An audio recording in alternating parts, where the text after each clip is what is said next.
Hello दोस्तों, मैं रजनी बंसल एक बार फिर से आपका स्वागत करती हूँ आपके अपने यूट्यूब चैनल लर्निंग 24/7 पर। दोस्तों, जैसा कि पहले से ही अंदेशा था कि फर्स्ट ग्रेड के साथ साथ सेकंड ग्रेड का सिलेबस भी आरपीएससी चेंज करने जा रही है, वैसा ही हुआ है।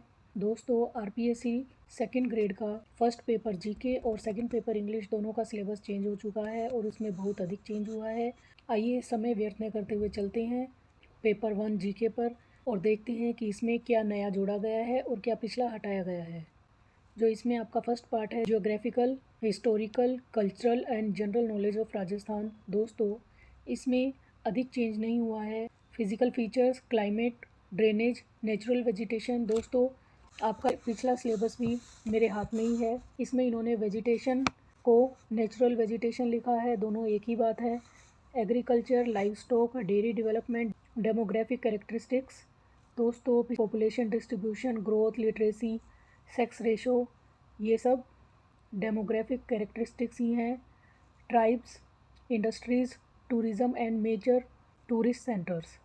अब दोस्तों, मेजर टूरिस्ट सेंटर्स पहले भी थे, हम केवल पर्यटन के केंद्र पढ़ते थे, लेकिन अब हमें टूरिज़्म भी पढ़ना पड़ेगा कि राजस्थान के किस पार्ट में कितने प्रतिशत टूरिज़्म है और कहाँ के लोग किस स्थान पर भ्रमण करने के लिए आते हैं। नेक्स्ट पॉइंट में ancient culture and civilisation of Rajasthan. जैसा कि मैं पुराने सिलेबस में देख पा रही हूँ, फिर पहले हमारे पास कालीबंगा, आहड़, गणेश्वर और बैराठ, ये 4 ही सभ्यताएं हम पढ़ते थे, लेकिन अब इन्होंने इसको बहुत वास्ट कर दिया है और हम सभी साइट्स के साथ साथ उनकी हिस्टोरिकल इम्पोर्टेंस भी पढ़ेंगे। History of Rajasthan up to 18th century. दोस्तों, पहले हम 8वीं से 18वीं सेंचुरी की हिस्ट्री पढ़ रहे थे, लेकिन अब हम शुरुआत से 18वीं सदी तक पूरा पढ़ेंगे। Rajput dynasties of Rajasthan. अब ये इन्होंने जो गुर्जर प्रतिहार हमारा टॉपिक था उसको बहुत वास्ट कर दिया है। गुर्जर प्रतिहार हैं वो भी राजपूत डायनेस्टीज़ के अंदर ही आते थे, लेकिन अब हमें पूरी राजपूत डायनेस्टीज़ पढ़नी पड़ेंगी। इसमें चौहान्स ऑफ अजमेर है, इसे इन्होंने हटाया है, और वैसे देखें तो इसे हटाया भी नहीं है। जो चौहान्स ऑफ अजमेर हैं वो भी राजपूत डायनेस्टीज़ का ही पार्ट है। रिलेशंस विद दिल्ली सल्तनत, मेवाड़, रणथंभौर एंड जालोर, ये एज इट इज़ रखा है। राजस्थान एंड मुगल्स, इसमें Mewar, Marwar, Amer and Bikaner with special reference to Rana Sanga, Pratap, Mansingh of Amer, Chandrasen, Rai Singh of Bikaner, Raj Singh of Mewar, ये सब सेम टू सेम रखा है। History of freedom struggle in Rajasthan. दोस्तों, इस पार्ट में इन्होंने कोई चेंज नहीं किया है, ये सेम है। Revolution of 1857, political awakening, Prajamandal आंदोलन और किसान और जनजाति आंदोलन, ये सब सेम है। इंटीग्रेशन ऑफ राजस्थान, ये भी एज इट इज़ है। सोसाइटी एंड रिलीजन को थोड़ा सा इन्होंने वास्ट किया है। पहले हम पढ़ते थे लोक देवता एंड देवियाँ, saints of Rajasthan, architecture, temples, forts, palaces, केवल इतना ही पढ़ते थे। अब इसमें इन्होंने मोन्यूमेंट्स भी जोड़ दिए हैं। Paintings, various schools, fairs and festivals, customs, dresses, ornaments, ये था। अब इसमें इन्होंने हैंडीक्राफ्ट्स को नया ऐड किया है। हैंडीक्राफ्ट्स यानी हाथ से बनी हुई वस्तुएं। फोक म्यूज़िक, डांस, ये था, और अब इन्होंने इसमें परफॉर्मिंग आर्ट को भी जोड़ दिया है। लैंग्वेज एंड लिटरेचर पहले से था। लीडिंग पर्सनैलिटीज़ ऑफ राजस्थान, ये इन्होंने नया टॉपिक ऐड किया है। इसमें हमें जिन जिन लोगों ने राजस्थान को नेतृत्व प्रदान किया, बेशक वो किसी भी आंदोलन में रहे हों या फिर आज के परिप्रेक्ष्य में भी जो राजस्थान को लीड कर रहे हैं, उन सभी की भूमिका इसमें आ जाएगी। Political and administrative system of Rajasthan, इसमें इन्होंने काफ़ी चेंज किया है। दोस्तों, governor, chief minister and council of ministers, ये पहले से था। स्टेट लेजिस्लेटिव असेंबली, ये भी पहले से था। Rajasthan high court and subordinate courts, ये अब नया टॉपिक ऐड किया है। सबॉर्डिनेट कोर्ट्स में आपके डिस्ट्रिक्ट कोर्ट्स और सेशन कोर्ट्स आ जाएंगी। इसके बाद है पंचायती राज सिस्टम एंड इट्स एडमिनिस्ट्रेशन, यह टॉपिक भी पहले से ही है। Urban local self government and it's administration, ये नया टॉपिक है। State secretariat, divisional commissioner, district administration. दोस्तों, स्टेट सेक्रेटरीट हमारे सिलेबस में पहले से था। Divisional commissioner and district administration, ये दोनों नए टॉपिक जोड़े हैं। इसके स्थान पर पिछले सिलेबस में चीफ सेक्रेटरी था, जो कि इस बार हटा दिया है। राजस्थान पब्लिक सर्विस कमीशन, ये पहले से था। Rajasthan state commission for women, ये नया टॉपिक ऐड किया है। और स्टेट ह्यूमन राइट्स कमीशन, इसे हटा दिया गया है। राजस्थान स्टेट फाइनेंस कमीशन, ये भी नया टॉपिक है। राजस्थान स्टेट इलेक्शन कमीशन, ये भी नया टॉपिक है। दोस्तों, Lokayukta, Rajasthan state legal services authority, ये भी नए टॉपिक ऐड किए हैं। करंट अफेयर्स ऑफ राजस्थान पे चलें तो दोस्तों, पिछली बार हमारे पास था major current issues and happenings at state level related to socio economic, political, games and sports aspects. अब इसको भी इन्होंने बहुत वाइडन कर दिया है। Important persons, places and current issues, ये हमें राजस्थान के परिप्रेक्ष्य में पढ़ने हैं। New schemes and initiatives related to welfare and development, ये हमें अलग से पढ़ने पड़ेंगे।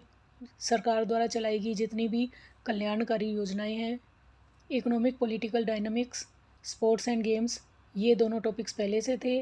और अवार्ड्स, बुक्स एंड ऑथर्स, जो कि फर्स्ट ग्रेड का टॉपिक था करंट अफेयर्स का, वो अब इन्होंने सेकंड ग्रेड में ऐड कर दिया है। फर्स्ट ग्रेड में ये इंडियन ऑथर्स के बारे में पूछते थे, लेकिन अब हमें केवल राजस्थान के पुरस्कार, पुस्तकें और लेखक पढ़ने हैं। आइए अब चलते हैं इसके तीसरे पार्ट पर, जो कि है general knowledge of world and India. जैसा कि मैं देख पा रही हूँ, इसमें भी इन्होंने थोड़ा सा चेंज किया है। Continents, oceans and there characteristics, global wind system, environmental issues and strategies, ये सब तो पुराना ही है। प्रिंसिपल ह्यूमन ऑक्यूपेशन, ये इन्होंने नया ऐड किया है। पॉपुलेशन डिस्ट्रीब्यूशन एंड माइग्रेशन, ये पुराना है। और एक टॉपिक जो हटाया है वो है globalisation and its impacts.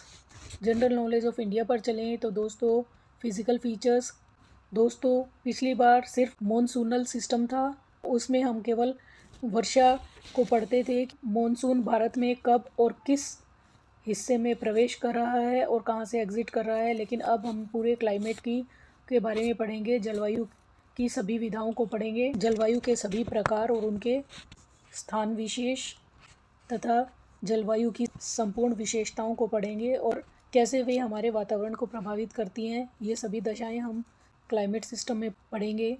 Drainage, natural vegetation, दोस्तों वेजिटेशन और नेचुरल वेजिटेशन सेम ही है। एंड बायोडाइवर्सिटी, बायोडाइवर्सिटी इन्होंने एक बहुत बड़ा टॉपिक ऐड कर दिया है। इसमें आपको इंडिया की पूरी बायोडाइवर्सिटी पढ़नी पड़ेगी। एनर्जी रिसोर्सेज पहले से था। इंडियन इकोनॉमी की बात करें तो दोस्तों, इसमें कोई भी चेंज नहीं किया है, ये सारे टॉपिक्स एज इट इज़ हैं। Constitution of India and foreign policy, इसमें इन्होंने कुछ चेंज किया है।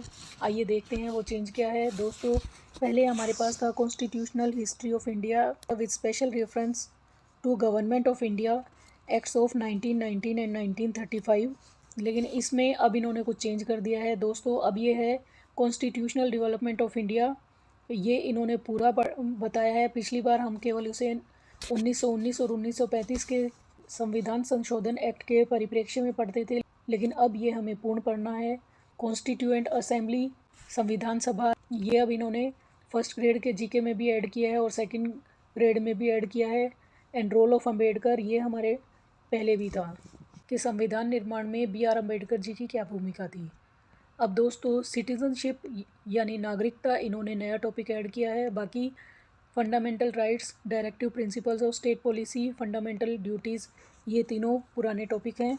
Offices of the Indian president and prime minister, ये पहले से थे। अब इन्होंने उपराष्ट्रपति यानी vice president and council of ministers यानी मंत्री परिषद को इन्होंने और ऐड कर दिया है। Parliament, supreme court, election commission, दोस्तों ये भी नए टॉपिक ऐड किए हैं।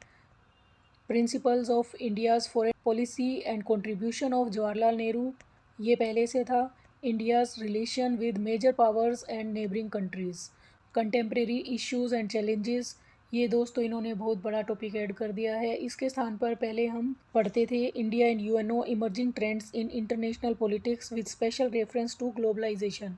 अब इन्होंने इस टॉपिक को बहुत विस्तृत बना दिया है।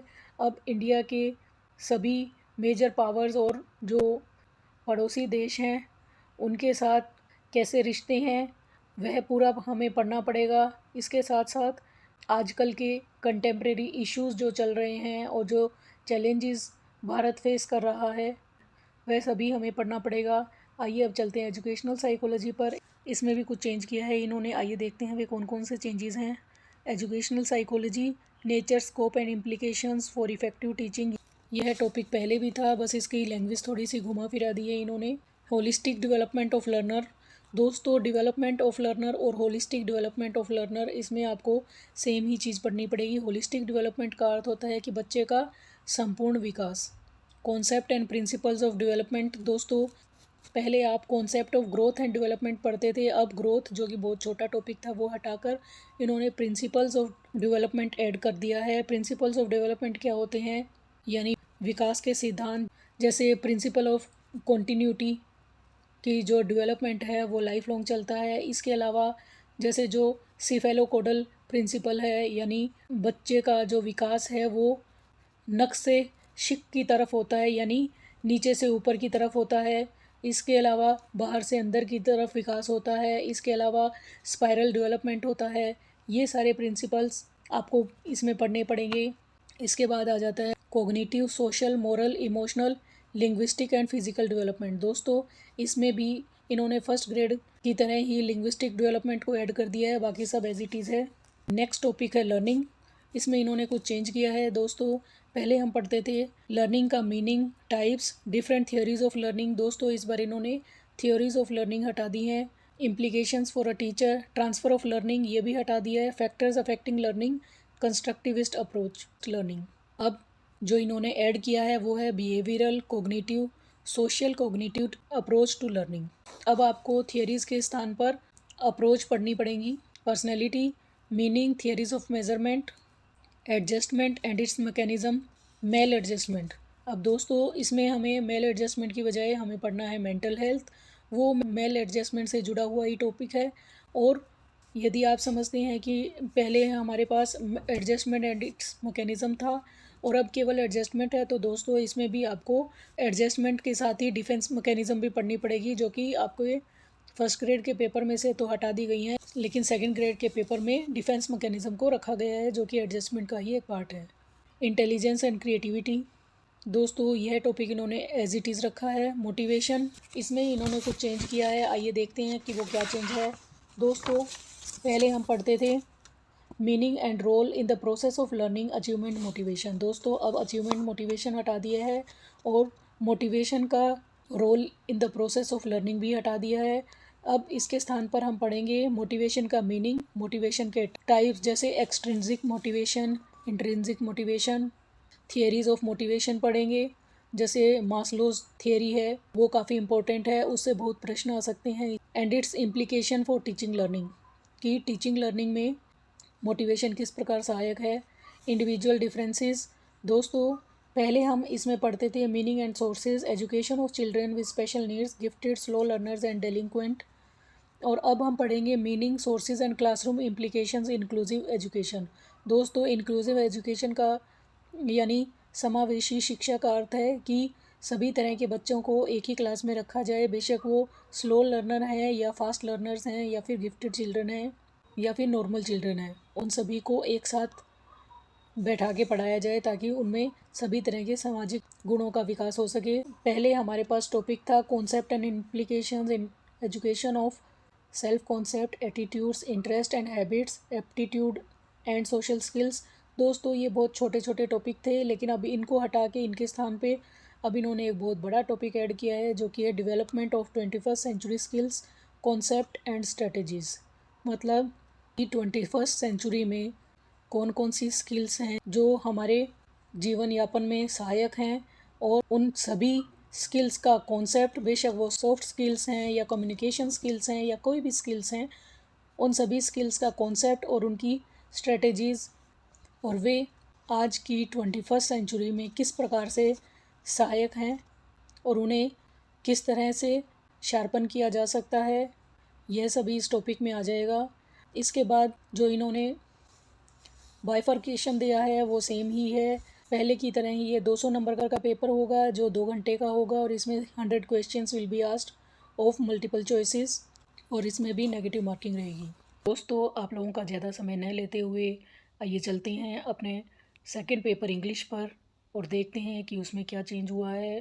दोस्तों, सेकंड पेपर इंग्लिश में उन्होंने बहुत अधिक चेंज कर दिया है और इसे फर्स्ट ग्रेड की सेकंड पेपर इंग्लिश की तरह ही बना दिया है। आइए देखते हैं। जो इसका फर्स्ट पार्ट है secondary and senior secondary standard, दोस्तों इसमें इन्होंने ज़्यादा कुछ चेंज नहीं किया है। इसमें इन्होंने नंबर 7 पे जो सब्जेक्ट वर्ब एग्रीमेंट था उसे हटा दिया है और यह टॉपिक इन्होंने फर्स्ट ग्रेड में ऐड कर दिया है। इसके अलावा जो ट्रांसफॉर्मेशन ऑफ सेंटेंसेस है, जो नए सिलेबस में पॉइंट नंबर 8 पर है, affirmative, negative, interrogative and imperative sentences. दोस्तों पहले हम केवल अफर्मेटिव, नेगेटिव, इंटेरोगेटिव सेंटेंसेस पढ़ते थे, लेकिन अब इम्पेरेटिव सेंटेंसेस भी पढ़ेंगे। इम्पेरेटिव सेंटेंसेस कौन सी होती हैं? जिसमें सब्जेक्ट अंडरस्टूड होता है, जैसे सिट डाउन, कम हियर, जो भी आज्ञार्थक होते हैं, या फिर प्लीज़ वाले जितने भी रिक्वेस्ट वाले सेंटेंसेस होते हैं वो सभी इम्पेरेटिव सेंटेंसेस आते हैं। जब हम इसका टॉपिक करेंगे तब मैं आपको ये अच्छे से बताऊंगी। अभी फ़िलहाल हम इसके सिलेबस पर ही ध्यान देते हैं। इसके अलावा जो वन वर्ड सब्सटीट्यूशन है पॉइंट नंबर 12 पर, दोस्तों ये इन्होंने सेकंड ग्रेड में भी ऐड कर दिया है, फर्स्ट ग्रेड की ही भांति। दोस्तों पहले मैं ये सोचती थी कि जो वन वर्ड सब्सटीट्यूशन है ये एक इम्पोर्टेंट और अच्छा टॉपिक है, और आरपीएससी इस टॉपिक से कोई भी क्वेश्चन क्यों नहीं पूछती है। दोस्तों ये एक अच्छा टॉपिक है और इसे होना भी चाहिए। अब इसके अलावा जो लास्ट पॉइंट है फोनेटिक ट्रांसक्रिप्शन, दोस्तों इसमें फोनेटिक ट्रांसक्रिप्शन को रखा है और वर्ड स्ट्रेस को हटा दिया है। बाकी वर्ड स्ट्रेस काफ़ी छोटा टॉपिक है, तो कुल मिला के बात करें तो इन्होंने ग्रामर में भी टॉपिक्स ऐड ही ज़्यादा किए हैं। हटाए तो सिर्फ वर्ड स्ट्रेस और सब्जेक्ट वर्ब एग्रीमेंट है। इसके सेकंड पार्ट पे चलते हैं, ग्रेजुएशन स्टैंडर्ड पे, ग्रामर, यूसेज एंड लिटरेचर। दोस्तों इसमें इन्होंने phrasal analysis in terms of MHM हटा दिया है, बाकी सब एज इट इज़ रखा है। आगे थर्ड पॉइंट पे चलें, an acquaintance with literary forms, devices, techniques. दोस्तों इसमें करीब करीब इन्होंने सारी लिटरेरी फॉर्म्स रखी हैं, बस इसमें से इन्होंने एपिक और मोक एपिक को हटाया है और उसके स्थान पर जो ऐड की हैं वो हैं पन, PUN, पन, पन यानी जिसे हम हिंदी में श्लेष अलंकार पढ़ते हैं, जहाँ एक शब्द के साथ दो या दो से अधिक अर्थ चिपके हुए होते हैं, उसे हम पन कहते हैं। यह भी हम पढ़ेंगे। इसके अलावा जो इन्होंने इसमें नया ऐड किया है वो है सोलिलकी एंड स्ट्रीम ऑफ कॉन्शियसनेस। दोस्तों पहले हम स्ट्रीम एंड कॉन्शियसनेस को लिटरेरी मूवमेंट्स में पढ़ते थे, लेकिन अब इसे हम एज अ लिटरेरी फॉर्म पढ़ेंगे। लिटरेरी फॉर्म में हम केवल इतना ही पढ़ेंगे कि स्ट्रीम ऑफ कॉन्शियसनेस क्या है और किन किन पोइट्स ने इसे यूज़ किया है और कौन कौन सी वे पोएम्स हैं जिनमें इसे यूज़ किया गया है। An acquaintance with major literary periods, दोस्तों इसमें इन्होंने सिर्फ पोस्ट मॉडर्न को हटाया है, बाकी सभी लिटरेरी पीरियड्स इन्होंने एज इट इज़ रखे हैं। An acquaintance with major literary movements, दोस्तों इसमें इन्होंने romanticism, gothic, pre raphaelite movement, realism और एग्जिस्टेंशियलिज्म को एज इट इज़ रखा है, तथा इसमें जो टॉपिक हटाए हैं वे हैं stream of consciousness, symbolism, modernism और पोस्ट मॉडर्निज्म। अब इसके बाद दोस्तों इन्होंने पोइट्री में बहुत अधिक चेंज कर दिया है। पहले हम पढ़ रहे थे an acquaintance with 20th century Indian writers, poets in English. पहले हम केवल इंडियन राइटर्स को पढ़ रहे थे, लेकिन अब इंडियन, अमेरिकन, ब्रिटिश सभी पोएट्स को मिला के इन्होंने 15 पोएम्स दे दी हैं। पहले हम विलियम शेक्सपियर को नहीं पढ़ रहे थे, लेकिन अब हम विलियम शेक्सपियर की एक पोएम पढ़ेंगे, went to the sessions, John Milton का on his having arrived at the age of 23 on his 23rd birthday, John Donne की the sun rising, John Dryden की a song of Saint Cecilia's day, William Wordsworth की the solitary reaper, John Keats की a thing of beauty, Robert Browning की the last ride together, Alfred Lord Tennyson की Ulysses, T.S. Eliot की the love song of J. Alfred प्रूफ्रोक, Pablo नेरूडा की keeping quiet, निसिम इजेकियल की the night of the scorpion. ये पहले first grade के syllabus में थी। कमला दास की my mother eight 66, Arun Kolatkar की द बस। पहले हम अरुण कोलाटकर को पूरा पढ़ रहे थे, इसकी सारी मेजर पोएम्स पढ़ रहे थे, लेकिन अब इसकी most famous poem the bus को पढ़ेंगे। श्री औरोबिंदो की the pilgrim of night, Toru Dutt को पहले हम पूरा पढ़ रहे थे, अब हम उसकी पढ़ेंगे। और कैजुअरीना ट्री। दोस्तों अब इन्होंने प्रोज में कुछ एक एसेज और चैप्टर्स डाले हैं, जिनमें से फ्रांसिस बेकन का ऑफ स्टडीज़, ये पहले फर्स्ट ग्रेड में था, जो अब इन्होंने सेकंड ग्रेड में डाल दिया है। जोसेफ एडिसन का meditations in Westminster Abbey, Charles Lamb का my relations, George Bernard Shaw का फ्रीडम, एल्फोंसे डोडेट का the last lesson, Pearl S Buck का द एनिमी। दोस्तों इसके साथ ही इन्होंने फर्स्ट ग्रेड की तरह ही फिक्शन में भी 2 नॉवल ऐड कर दिए हैं, जिनमें से पहला है चार्ल्स डिकन्स का अ टेल ऑफ टू सिटीज़ और दूसरा है आर के नारायण का मालगुडी डेज। यदि हम ड्रामा की बात करें तो दोस्तों इन्होंने विलियम शेक्सपियर के मैकबेथ को फर्स्ट ग्रेड से हटाकर सेकंड ग्रेड में डाल दिया है, और एंटन चेखव का ए मैरिज प्रपोजल। दोस्तों आइए अब चलते हैं इसके थर्ड पार्ट पर, जो कि है टीचिंग मेथड्स। इसमें basic principles of second language teaching. पहले इन्होंने 4 प्रिंसिपल्स बताए हुए थे, selection, gradation, presentation and testing, और अब हमें सभी प्रिंसिपल्स पढ़ने पड़ेंगे। नेक्स्ट है developing the 4 language skills, listening, speaking, reading, writing, यह एक नया टॉपिक ऐड किया है। Teaching of language forms, prose, poetry, grammar and composition, ये पुराना टॉपिक है। Approaches and methods of English language teaching. दोस्तों ये सारे मेथड्स एज इट इज़ रखे हैं। जो नया एक और टॉपिक इन्होंने ऐड किया है वो है इवेलुएशन इन इंग्लिश लैंग्वेज। इसके बाइफर्केशन की बात करें तो दोस्तों इसमें इन्होंने कोई चेंज नहीं किया है, पहले की तरह ही यह 300 नंबर का पेपर होगा। 2.5 घंटे में आपको 150 क्वेश्चंस करने होंगे। क्वेश्चन सभी मल्टीपल चॉइस वाले होंगे, नेगेटिव मार्किंग रहेगी। दोस्तों मैं आशा करती हूँ कि आपको मेरे द्वारा किया गया यह विश्लेषण पसंद आया होगा। प्लीज़ प्लीज़ प्लीज़ मेरे वीडियो को लाइक, शेयर और सब्सक्राइब कीजिए, और सब्सक्राइब के साथ जो बेल आइकन है उसको प्रेस करके ऑल पर क्लिक कर दीजिए, ताकि आपको मेरे सभी वीडियोस के नोटिफिकेशंस समय पर मिल जाएं। दोस्तों मैं फर्स्ट ग्रेड के नए सिलेबस का निःशुल्क कोर्स शुरू कर रही हूँ। प्लीज़ आप मेरे चैनल को और मुझे सपोर्ट कीजिए, और मैं नए सिलेबस के फर्स्ट ग्रेड के वीडियोस जल्दी जल्दी रिकॉर्ड करूँगी, ताकि आपकी फ़र्स्ट ग्रेड की तैयारी सुचारू रूप से चलती रहे। और फर्स्ट ग्रेड के बाद मुझे समय लगता है तो मैं सेकंड ग्रेड इंग्लिश का सिलेबस भी करवाऊँगी। बस आप अपना साथ बनाए रखिए, मुझे आपके सहयोग की आवश्यकता है। दोस्तों अभी मेरे पास कोई टीम नहीं है, और अपने वीडियोस की मेकिंग, एडिटिंग, पोस्टिंग, डिज़ाइनिंग सब कुछ मैं ही कर रही हूँ, तो वीडियोस डालने में थोड़ा समय लग जाता है। जब मेरे सब्सक्राइबर्स बढ़ जाएंगे और टीम बन जाएगी तो आपको वीडियोस बहुत जल्दी जल्दी मिलेंगे। आज के लिए इतना ही। Thanks for watching, bye bye.